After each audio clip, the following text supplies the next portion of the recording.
So the adventures of Sherlock Holmes continues, which brings us to our next installment, The Sign of Four, by Arthur Conan Doyle, published in 1890. So the novel revolves around Miss Mary Morstan, who seeks the detective's assistance in the missing case of her father and the mystery behind the pearls she's receiving regularly. How the story connects to a heist that happened in 1857 in India and how it made it to England and what secrets lie within the chest apart from the jewels form the basic premise of The Sign of Four. So here is me telling you the good and bad about the novel so you can decide for yourself whether to go for it or not. The good. Consistent character portrayal. The novel continues the arc of Sherlock and Watson on the same lines of A Study in Scarlet, and we see them building on their skills together in the first chapter.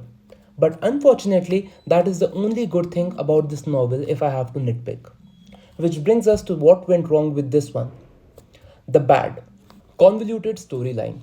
The storyline deals with one mystery after another, which frankly is very exhausting.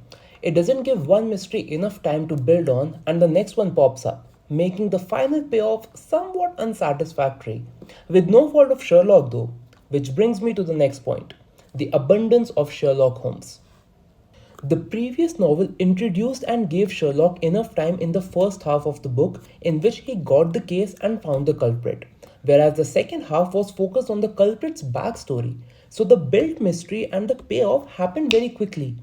However, this one gives Sherlock a full run throughout the novel, throwing mysteries and mysteries that never actually builds up anything, delaying the final payoff. A subdued payoff.